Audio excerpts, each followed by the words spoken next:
Well, week one is officially in the books for Major League Soccer, and it was a great opening weekend.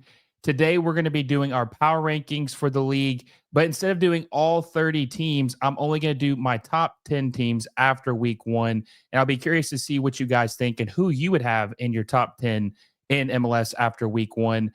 But before we get into that, guys, please make sure you like this video down below. Subscribe to the channel if you haven't already. We're trying to hit 7,000 subscribers by April. I think we can do it. We've had crazy momentum with the channel. A lot of you guys have been supporting us. So make sure you subscribe if you haven't already and hit the little bell notification so you never miss a video. Okay, starting off with number 10, we have Charlotte FC. Now, some of you will be thinking, Charlotte FC, how would you have them so high? They had a draw. Well, look, this list is going to be fluid because obviously some teams are going to perform better than others during the season, but this was the 10 best teams I saw this weekend and carrying it over from last season as well, a little bit. Charlotte FC had a draw on the road against the Seattle Sounders at Lumen Field, which is a very, very tough place for an opposing team to play. Now, they did have a little luck with an own goal by Yamar, but damn near at the end of the game. But they were still able to come away with a point at Seattle. And this is after the heroics of Jordan Morris scoring a brace, which we know Jordan Morris is always very good in the beginning of the season. But the team played well enough to get a point. Dean Smith is a great manager in MLS. This team is going to be better as the season progresses. Abada's going to get better. Zaha's going to help open things up for this team. We know how the defense is. We know Kalina is the best goalkeeper in Major League Soccer, or at least in my opinion, he is. This was a good first performance or opening game for Charlotte, especially on the road and 3,000 miles away. That's a long trip from Charlotte to Seattle, Washington. I have Charlotte FC at number 10 on my power rankings list. Now at number 9, I have the Vancouver Whitecaps. Now some of you will say, but Will, you said the Vancouver Whitecaps were going to be the wooden spoon winner of MLS in 2025.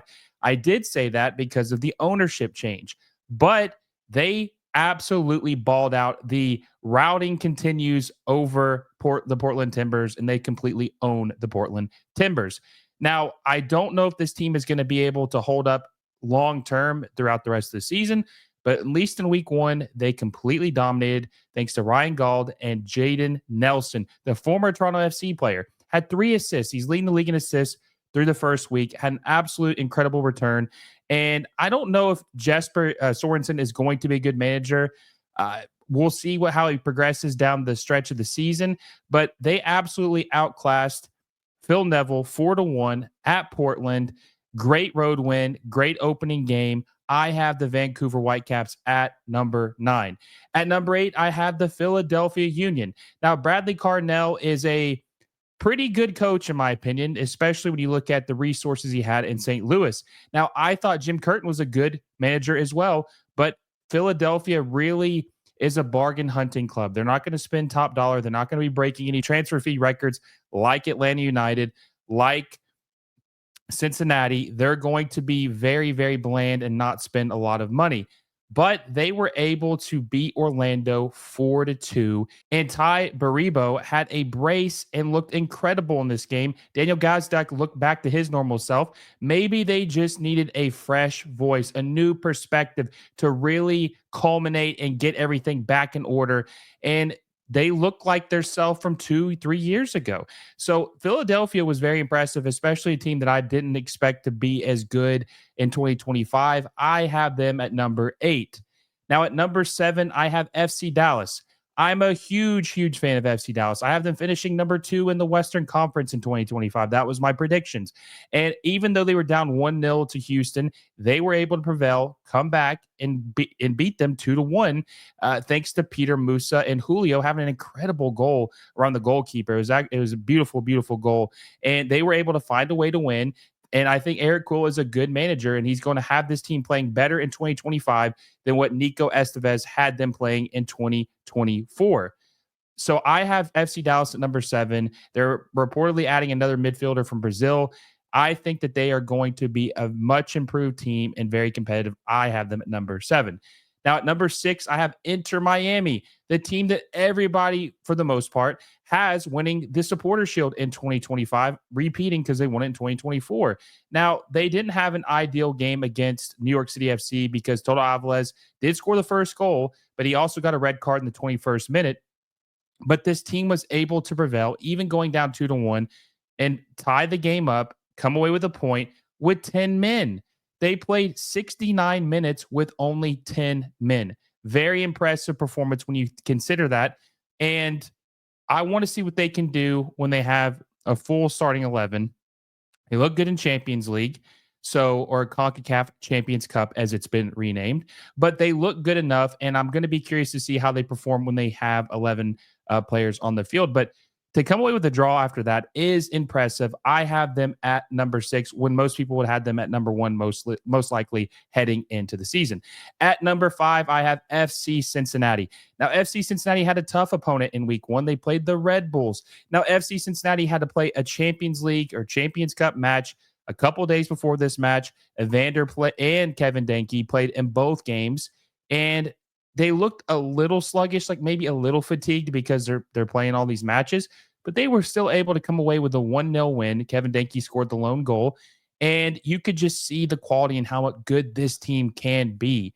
And the Red Bulls are no slouch. They were the runner-up in the 2024 MLS Cup final. So to beat them in your season opener, especially coming off of a midweek game, very, very impressive. I cannot wait to see what Pat Noonan has this team looking like when the season continues and the chemistry really starts to build with these players. And Orshano, when he gets back or gets integrated back in the lineup, what this team will look like in 2025. Now at number 4, we have the Columbus Crew. The Columbus Crew lost their best player, the runner-up to the 2024 MVP race, lost to Messi, which I'm speaking of Cucho Hernandez. Cucho Hernandez was sold to Real Betis this past offseason. And a lot of people, including myself, were kind of curious of what they were going to do and what they were going to look like. Now, I've learned that you cannot doubt Wilfried Nancy because the man is a managerial genius. He is very, very good, and he finds a way to adapt even when players are out. He lost Christian Ramirez. They didn't really replace Aiden Morris. They lost Cucho Hernandez, but the man absolutely put on a spanking against former USMNT loser Greg Berhalter, beating them 4-2.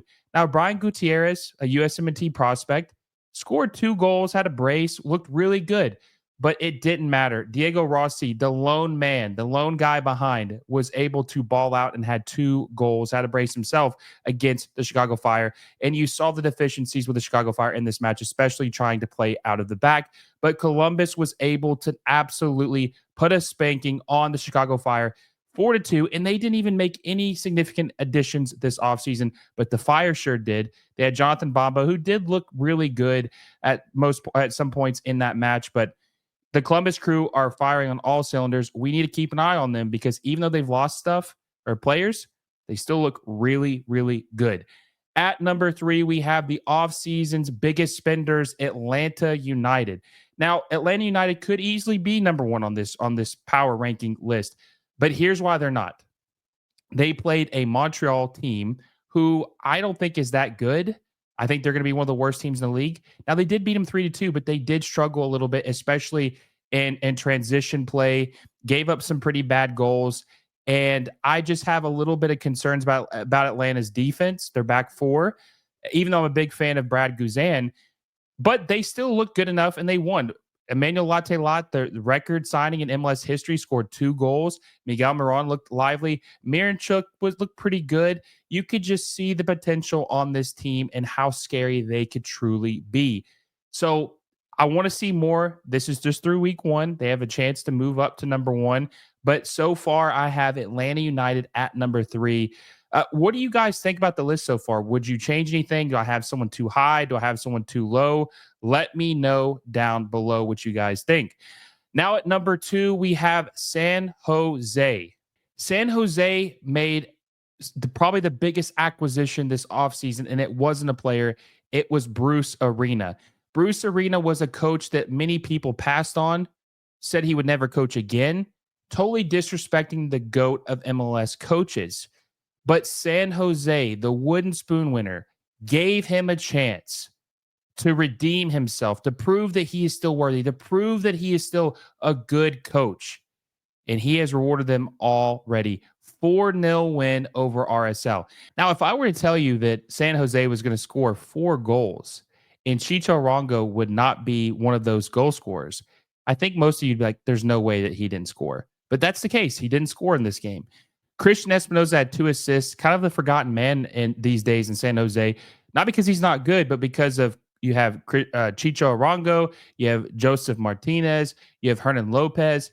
But Espinoza reminded people that, hey, I'm still one of the guys on this team. I'm still one of the best players on this roster. And he had 2 assists, and they absolutely smoked Real Salt Lake. And Chicharrongo is happy to beat his former team after they traded him for a bargain deal to San Jose this past offseason. So I have San Jose at number 2. They look really good.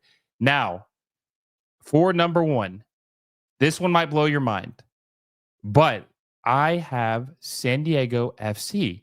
Now, some of you may say, Will, how can you have an expansion team at number 1? What have they proven? Okay, well, they just went into Dignity Health Sports Park and beat the LA Galaxy, the first team to beat them at that stadium since 2023. And this is their first ever match in MLS history. And they beat the LA Galaxy on the road. Anders Dreyer looked incredible, looked better than Chucky Lozano, but he was dominating that game. Luca De La Torre was incredible. Mikey Veras was making great adjustments, punching the Galaxy in the mouth. And what an incredible entrance to the league. High expectations. This team is scary. They're going to add some pieces to this in the summertime, maybe even Kevin De Bruyne, but they looked very good and they beat the defending champs at their own stadium in week 1. Now, obviously, the Galaxy had some pieces missing, but this is an expansion team. They never played Major League Soccer before. They never played a regular season match. So with everything considered, that was a very, very impressive performance. And I think that they are worthy of being the first team in my top 10 power rankings this week. So I want to know what you guys think. Do you agree? Do you disagree? Am I crazy? What are your top 10 teams in Major League Soccer right now? What are your power rankings? Let me know down below. And if you watch to the end, make sure you like this video down below, subscribe to the channel if you haven't already, and hit that little bell notification so you never miss a video. Until next time, guys, I will see you all soon.